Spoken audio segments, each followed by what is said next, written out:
Mercy for Animals, a non-profit animal rights group, released this undercover investigation video in September.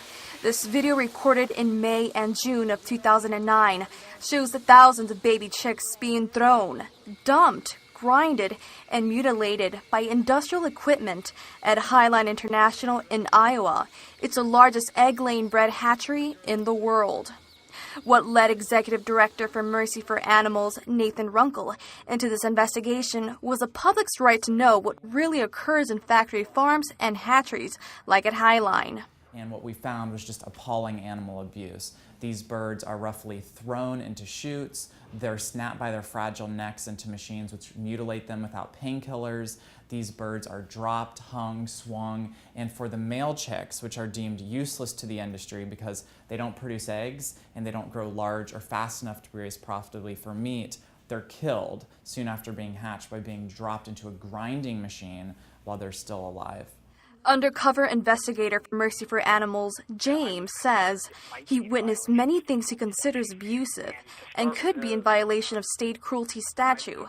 His real name cannot be disclosed due to personal reasons. So in the transfer room, what you do is you have all these eggs that are put on these big rolling racks.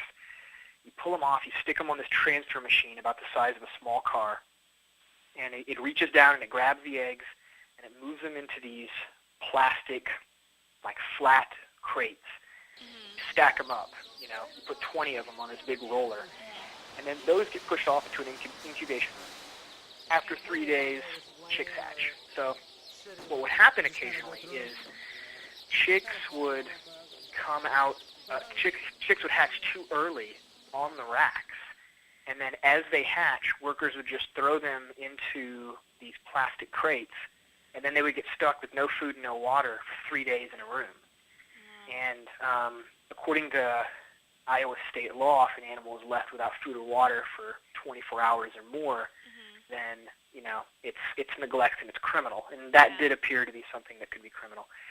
Highline confirmed in a media statement that the video does show violations of its animal rights policy, and that although grinding is legal, it's the most instantaneous form of killing chicks. Columbia College professor and animal behavior expert David Arretti says this form of killing isn't humane and should be dealt with in a different way.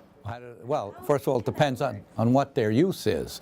First of all, if they are going to use these chicks for food, it would be more humane to kill them first by some innocuous way, like maybe putting too much carbon dioxide and let them pass out or something like this. That would be the more humane way than just grinding them up alive if they actually do that. And you see, again, it all boils down to greed and producing as much as possible, as cheaply as possible, and getting the most profit out of it. But all Chronicle says he wants is to bring awareness and discussion to the violent and cruel side of the hatchery industry. And the hatchery environment in and of itself is just completely unnatural for these chicks. They should really be raised in a much different environment, under the watchful and protective wing of their mothers, not in an environment filled with industrial noise, with stress, with cruel handling. So I think we need to look at this system in a bigger sense as well and see that this is just completely against the natural setting for these animals. Reporting for the Columbia Chronicle, this is Cristina Aguirre.